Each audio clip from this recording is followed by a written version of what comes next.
बाप दादा के अनमोल महावाक्य। ये पिताश्री जी के पुण्य स्मृति दिवस पर प्रातः क्लास में सुनाने के लिए है। मुरली की तारीख है 18 जनवरी 2026। ओम शांति। ओम शांति। बिल्कुल। और शुरुआत ही इस एहसास से होती है कि पढ़ाने वाला स्वयं शिव बाबा है, जो पतित पावन और सद्गति दाता है। वो कोई तकलीफ नहीं देते, सिर्फ दो बातें कहते हैं, मुझे याद करो और चक्र को याद करो। इस याद में एक ऐसी शीतलता है जो दिल को एकदम ठहरा देती है, क्योंकि जो वर्षा मिल रहा है वो बहुत भारी है। और ये याद भी कोई बोझ नहीं है ना? ये तो एक प्रेम भरा निमंत्रण है। बाबा ने एक बहुत सुंदर मिसाल दी है, कांटों से फूल बनने की। वो कहते हैं कि हम बच्चे अब कांटों से फूल बन रहे हैं। जितना योग में रहेंगे उतना सतो प्रधान बनते जाएंगे जी। और सच्चा खुशबूदार फूल उसे कहा गया है जो बहुत कांटों को फूल बनाता है और कभी किसी को कांटा नहीं लगाता। क्रोध को तो बाबा एक बहुत बड़ा कांटा कहते हैं।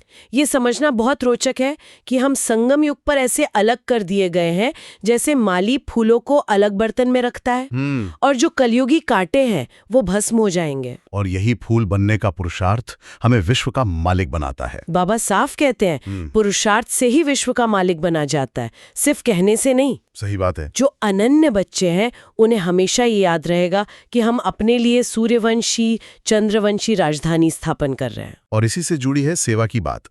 बाबा कहते हैं ज्ञान सागर तुम्हें रत्नों की थालियां भर भर कर देते हैं। इन ज्ञान रत्नों से अपनी झोली भरकर फिर दान करना है। हाँ, जितना दूसरों का कल्याण करेंगे, उनको रास्ता बताएंगे, उतनी आशीर्वाद मिलेगी और उतना ही उजूरा मिलेगा। याद की शक्ति के लिए भी एक कमाल का उदाहरण है। बाबा कहते हैं सुई साफ होती है तो चुम्बक तरफ खिंच जाती है ना जी। वैसे ही जब आत्मा से याद द्वारा कट निकलती है तो वो एक बाप की तरफ खींचती है। बिल्कुल। और जब ये अवस्था पक्की हो जाती है ना, तब स्वदर्शन चक्रधारी और लाइट हाउस बन जाते हैं। बाबा खुद भी स्वदर्शन चक्रधारी हैं और बच्चों को वापस घर ले जाने आए हैं। वो कहते हैं कि जब समय आता है तो उन्हें भी बच्चों के बिना बेचैनी होती है, बच्चों के दुख पर तरस पड़ता है। मुरली में देह और दुनिया से ममत्व मिटाने पर भी बहुत जोर दिया गया है। ये समझना कभी कभी थोड़ा मुश्किल लगता है कि शरीर छोड़ने की दिल क्यों नहीं होती। हाँ, बाबा इसका बहुत गहरा रहस्य समझाते हैं। देखिए, ये शरीर 5 तत्वों से बना है और आत्मा का इसमें ममत्व हो गया है, इसलिए ये पांचों तत्व आत्मा को अपनी तरफ खींचते हैं। अच्छा। जबकि सतयुग में शरीर योग बल से बनता है, प्रकृति सतो प्रधान होती है, इसलिए वो खींचती नहीं। तो लक्ष्य यही है। हाँ, लक्ष्य है ऐसा पावन बनना कि शरीर ऐसे छूटे जैसे मक्खन से बाल। वाह, ये मक्खन से बाल वाला उदाहरण बहुत गहरा है। तो अब मुरली के दूसरे हिस्से पर आते हैं, जिसमें महावीर बच्चों के संगठन की विशेषता बताई गई है। ये 9/12/75 की अव्यक्त वाणी का अंश है। इसमें एक रस एक टिक स्थिति की बात की गई है। जी, और ये संगठन की शक्ति का सार है। जब सबके संकल्प रूपी उंगली एक हो, बाबा कहते हैं कि इसके लिए व्यर्थ संकल्पों की समाप्ति करनी होगी, जिसके लिए 2 शक्तियां चाहिए। कौन सी? एक फेथ मतलब विश्वास और दूसरी समाने की शक्ति। फेथ को थोड़ा और स्पष्ट करेंगे? इसका मतलब है एक दूसरे पर अटूट विश्वास। भले किसी ने कुछ गलत भी किया हो, तो भी ये विश्वास रखना कि इसके पीछे भी कोई कल्याण का भाव होगा। दूसरे की गलती को अपनी गलती समझकर फैलाना नहीं, बल्कि उसे स्नेह की शक्ति से ठीक करना। और इसमें एक बहुत गहरी बात है कि बीते हुए संस्कारों को वर्तमान से मिलाना नहीं है। सही, क्योंकि इससे व्यर्थ संकल्पों की क्यू लंबी हो जाती है। अच्छा, और ये जो सामना करने की शक्ति है, इसके बारे में बाबा का क्या इशारा है? बाबा स्पष्ट करते हैं कि सामना करने की शक्ति वो ब्राह्मण परिवार के आगे इस्तेमाल नहीं करनी है। अच्छा। वो माया के आगे इस्तेमाल करनी है। परिवार में तो एक दूसरे का सत्कार करना है और समाने की शक्ति को धारण करना है। तो जब ऐसा पावरफुल संगठन होगा, हाँ, तब सिद्धि स्वयं सामने झुकेगी। उसे फूल बनना है, याद और पवित्रता से, शरीर के ममत्व से भी न्यारे होना है, और फिर संगठित रूप में एक रस स्थिति बनाकर विश्व कल्याण का कार्य करना है। बिल्कुल सही। और आज का वरदान भी इसी से जुड़ा है। व्यक्त में रहते अव्यक्त फरिश्ते रूप का साक्षात्कार कराने वाले सफेद वस्त्रधारी और सफेद लाइटधारी भव। जैसे सफेद वस्त्रों की पहचान फैली है, वैसे ही अब चारों ओर फरिश्ते रूप को प्रकट करना है। और स्लोगन भी बहुत शक्तिशाली है। जी, सर्व गुणों व सर्व शक्तियों के अधिकारी बनने के लिए आज्ञाकारी बनो। बिल्कुल। जब हर कोई एक बाप की एक आज्ञा पर चलता है तो भिन्नता अपने आप समाप्त हो जाती है और सर्वशक्तियों के अधिकार का ताला खुल जाता है। अंत में अव्यक्त इशारे से एक बहुत गहरा विचार मन में आता है। बाबा कहते हैं कि अगर स्वयं ही अपनी कमजोरियों में गिरते रहते हैं तो विश्व परिवर्तक कैसे बनेंगे।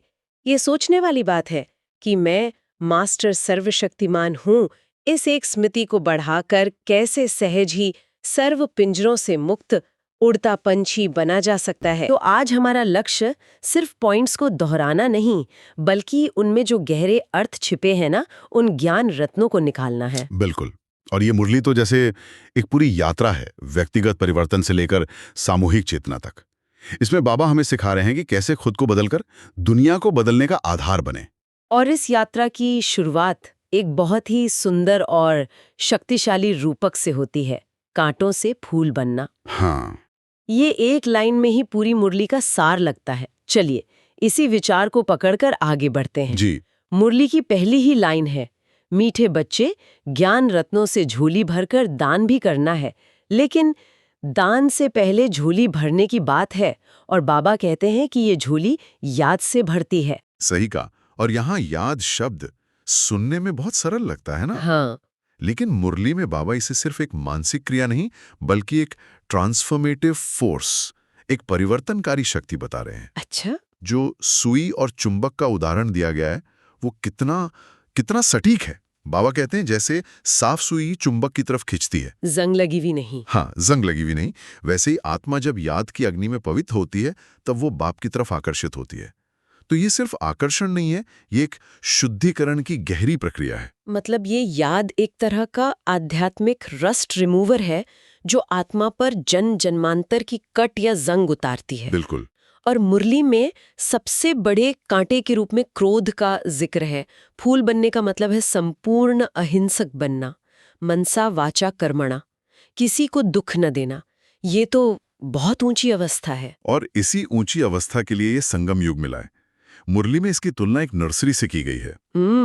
जैसे माली अच्छे फूलों को जिन्हें प्रदर्शनी में रखना होता है, उन्हें अलग गमलों में बहुत संभाल कर रखता है। सही है। वैसे ही बाबा इस कांटों की दुनिया से हमें निकालकर ज्ञान और योग के गमले में हमारी संभाल कर रहे हैं, ताकि हम नए दैवी बगीचे सतयुग के लायक बन सकें।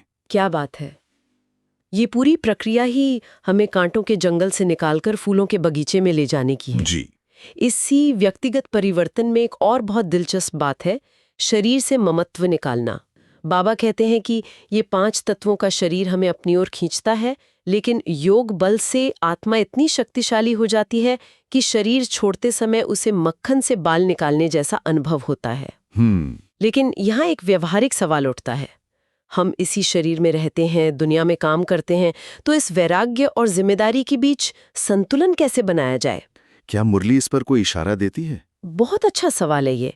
और मुरली का इशारा मुझे लगता है साक्षीपन की ओर है। वैराग्य का मतलब जिम्मेदारियों से भागना नहीं है। अच्छा, बल्कि उनमें अनासक्त होकर रहना है। जैसे एक कुशल ड्राइवर गाड़ी चलाता है, वो गाड़ी में बैठा है, उसे नियंत्रित कर रहा है, लेकिन वो ये जानता है कि मैं गाड़ी नहीं हूं। ठीक वैसे ही हमें इस शरीर रूपी गाड़ी को चलाना है, इसकी देखभाल करनी है, लेकिन ये स्मृति रखनी है कि मैं आत्मा इस गाड़ी का ड्राइवर हूं। जी। जब बुद्धि शांतिधाम और सुखधाम अपने असली घर और राज्य में लगी रहती है, तो इस पुरानी दुनिया और पुराने शरीर से लगाव वो स्वाभाविक रूप से कम हो जाता है। ये मृत्यु की नहीं, बल्कि घर वापसी की तैयारी है। ये तो हुई व्यक्तिगत तैयारी की बात, लेकिन ये मुरली स्पष्ट करती है कि ये अकेले करने वाली यात्रा नहीं है। नहीं है, बिल्कुल। बाबा तुरंत इस व्यक्तिगत पुरुषार्थ को सेवा से जोड़ देते हैं। बहुतों को रास्ता बताएंगे तो बहुतों की आशीर्वाद मिलेगी। ये एक तरह से आध्यात्मिक कर्म का सिद्धांत जैसा लगता है ना? बिल्कुल, ये एक आध्यात्मिक गिव एंड टेक है। आप जितना ज्ञान और शक्ति दूसरों को देते हैं, उतना ही आपको दुआओं के रूप में वापस मिलता है, जो आपके पुरुषार्थ को और तेज करता है। राइट। इसीलिए बाबा कहते हैं कि स्वदर्शन चक्रधारी बनो और लाइट हाउस बनकर सबको रास्ता दिखाओ। ज्ञान को सिर्फ बुद्धि में रखना नहीं है, उसे प्रकाश बनाकर फैलाना है। स्वदर्शन चक्रधारी बनना, ये शब्द सुनने में बहुत शक्तिशाली है, लेकिन इसका रोजमर्रा की जिंदगी में क्या मतलब है? क्या इसका अर्थ सिर्फ 84 जन्मों के चक्र को याद रखना है? याद रखने से कहीं ज्यादा गहरा है। इसका अर्थ है उस ज्ञान के चश्मे से दुनिया को देखना। अच्छा। जब आप किसी भी परिस्थिति को, किसी भी व्यक्ति को देखते हैं, तो आप उसे सिर्फ वर्तमान के सीमित नजरिए से नहीं, बल्कि सृष्टि नाटक के पूरे विस्तार में देखते हैं। आप समझते हैं कि हर आत्मा का अपना 84 का पार्ट है। यह ज्ञान आपको अचल बना देता है। जब आप 84 जन्मों की कहानी को अपनी कहानी की तरह देखते हैं, तो छोटी छोटी बातें, अपमान, सम्मान, हार जीत, ये आपको परेशान करना बंद कर देती हैं। आप एक एक्टर की तरह हो जाते हैं जो पूरे नाटक को जानता है और अपने रोल को साक्षी होकर निभाता है। और इस स्थिति को पाने के लिए बाबा एक बहुत प्रैक्टिकल सलाह भी देते हैं। नींद को जीतने वाले बच्चे माँ में कम याद करो और विचार सागर मंथन करो। जी, ये कोई आसान बात नहीं है। ये गहरी साधना के लिए अतिरिक्त समय निकालने की बात है, एक तरह की आध्यात्मिक कमाई। हाँ, बाबा दिन रात की कमाई पर जोर दे रहे हैं। जैसे दुनिया में लोग डबल शिफ्ट करते हैं ज्यादा कमाने के लिए, सही है। वैसे ही बाबा कह रहे हैं कि ये संगम युग कमाई का सुनहरा अवसर है। रात का शांत समय विचार सागर मंथन के लिए सबसे अच्छा होता है, जब आप ज्ञान के बिंदुओं पर गहराई से सोचकर उन्हें अपनी धारणा में ला सकते हैं। और यही तैयारी ही हमें संगठन की शक्ति के लिए तैयार करती है, जो मुरली के दूसरे हिस्से का मुख्य विषय है। हाँ, और ये ट्रांजिशन बहुत स्वाभाविक है, क्योंकि ज्ञान धारण करना, सेवा करना, ये सब अकेले का खेल नहीं है। यहीं पर मुरली का अव्यक्त हिस्सा, जो महावीर बच्चों के संगठन की शक्ति पर केंद्रित है, बहुत महत्वपूर्ण हो जाता है। बाबा कहते हैं कि संगठन में सबकी एक रस, एक टिक स्थिति होनी चाहिए। और यहाँ संगठन की सफलता के लिए दो असाधारण शक्तियों पर बल दिया गया है। पहला है फेथ, यानी एक दूसरे में, बाप में और ड्रामा में निश्चय। और दूसरा, जो शायद सबसे चुनौतीपूर्ण है, वो है समाने की शक्ति। ये समाने की शक्ति वाली बात मुझे बहुत सोचने पर मजबूर करती है। हम एक ऐसी दुनिया में रहते हैं जहाँ speaking up, calling out people, इन सबको हिम्मत और सच्चाई की निशानी माना जाता है। सही है, आज का कल्चर यही है। और बाबा कह रहे हैं कि ब्राह्मण परिवार में असली शक्ति सम्माने में है। ये तो आज के कल्चर के बिल्कुल उल्टा है। तो क्या इसका मतलब ये है कि हम गलतियों को बस अनदेखा कर दें? इससे तो समस्याएं बढ़ भी सकती हैं। ये विरोधाभास बहुत गहरा है और इसे समझना जरूरी है। बाबा अनदेखा करने को नहीं कह रहे। मुरली कहती है, दूसरे की गलती सो अपनी गलती समझना। अपनी गलती समझ। हाँ, ये एक बहुत बड़ा मानसिक बदलाव है। इसका अर्थ है, जब आप किसी में कोई कमी देखते हैं, तो उसे जज करने या फैलाने के बजाय आप उसे स्नेह और रहम की भावना से समा लेते हैं। आप ये सोचते हैं कि ये संस्कार किसी मात्रा में मुझ में भी हो सकता है और इस आत्मा को मेरी मदद की जरूरत है, मेरे जजमेंट की नहीं। बाबा सामना करने की शक्ति को मना नहीं कर रहे, लेकिन वो कहते हैं कि सामना करने की शक्ति माया के आगे इस्तेमाल करनी है, परिवार के आगे नहीं। अच्छा, परिवार में एक दूसरे का सत्कार करना है। तो ये शक्ति का प्रयोग कहाँ करना है, इसका विवेक है। परिवार में समाना और माया से सामना। बिल्कुल। इसी से जुड़ी एक और गहरी बात मुरली में कही गई है, पास्ट को प्रेजेंट नहीं करो। ये सुनने में बहुत अच्छा लगता है, पर क्या ये व्यवहारिक है? हमारे रिश्ते तो अनुभवों की बुनियाद पर ही बनते हैं और अनुभव तो पास्ट का ही हिस्सा होते हैं। बाबा यहाँ किस गहरे बदलाव की बात कर रहे हैं? बाबा यहाँ हमें मानसिक पिंजरों से आजाद होने को कह रहे हैं। कल्पना कीजिए, आप किसी से मिल रही हैं और आपके दिमाग में उनकी 10 साल पुरानी गलती का वीडियो चल रहा है। आप उस व्यक्ति से नहीं, बल्कि अपनी याददाश्त में बने उसके पुराने भूत से बात कर रहे हैं। सही बात है। आप उस आत्मा को वर्तमान क्षण में बदलने का मौका ही नहीं दे रहे हैं। बाबा कहते हैं कि व्यर्थ संकल्पों की लंबी कतार तभी बनती है जब हम पास्ट को प्रेजेंट में मिलाते हैं। हर आत्मा, हर क्षण परिवर्तनशील है जी। जब हम उन्हें उनके पास से नहीं, बल्कि उनके श्रेष्ठ स्वमान से देखते हैं, तो हम उन्हें बदलने की शक्ति देते हैं। यही संगठन की असली शक्ति है। एक दूसरे की कमजोरियों को देखने के बजाय उनके गुणों और विशेषताओं को देखें, तो उस संगठन की ऊर्जा ही बदल जाएगी। निश्चित रूप से। और मुरली में इसका परिणाम भी बताया गया है। जब संगठन में सामना करने की जगह समाने की शक्ति का प्रयोग होता है तो संगठन इतना शक्तिशाली हो जाता है कि सिद्धि यानी सफलता खुद उनके आगे झुकती है। हाँ, खुद उनके आगे झुकती है। जैसे सतयुग में प्रकृति दासी बन जाती है। आपको सफलता के पीछे नहीं भागना पड़ता, सफलता आपके चरित्र के पीछे आती है। चलिए अब इस गहरी चर्चा को मुरली के सार यानी वरदान और स्लोगन से जोड़ते हैं। जी। आज का वरदान है व्यक्त में रहते अव्यक्त फरिश्ते रूप का साक्षात्कार कराने वाले सफेद वस्त्रधारी और सफेद लाइटधारी भाव। ये सिर्फ एक सुंदर कल्पना नहीं है, बाबा इसे एक लक्ष्य के रूप में रख रहे हैं। ये सेवा का अगला स्तर है। सफेद वस्त्रधारी का मतलब सिर्फ सफेद कपड़े पहनना नहीं, बल्कि मन, वचन, कर्म और संकल्पों की संपूर्ण पवित्रता है। और सफेद वाइटधारी का अर्थ है ज्ञान और पवित्रता का प्रकाश, आपका आभा मंडल जो इतना शक्तिशाली हो कि आपके चेहरे और चलन से लोग अव्यक्त फरिश्तेपन का अनुभव करें। मतलब सेवा सिर्फ मुख से ज्ञान देने तक सीमित न रहे। जी, आपकी उपस्थिति ही सेवा करें, आपके वाइब्रेशन सेवा करें। वरदान में अंतर्वाहक शरीर से चक्कर लगाने के अभ्यास का भी जिक्र है। क्या आप इसे थोड़ा और स्पष्ट कर सकते हैं? अंतर्वाहक शरीर यानी हमारा सूक्ष्म प्रकाश का शरीर, जिसे सटल बॉडी कहते हैं। जब हम देह अभिमान से परे होकर खुद को आत्मा समझकर इस सूक्ष्म शरीर द्वारा विश्व सेवा का अभ्यास करते हैं, अच्छा, तो हम व्यक्त में रहते हुए भी अव्यक्त स्थिति का अनुभव करते हैं। यह मनसा सेवा का एक बहुत शक्तिशाली अभ्यास है जो हमें फरिश्ती स्थिति के करीब ले जाता है। और आज का स्लोगन है सर्व गुणों या सर्व शक्तियों के अधिकारी बनने के लिए आज्ञाकारी बनो। हाँ, ये बहुत सीधा लगता है पर गहरा है।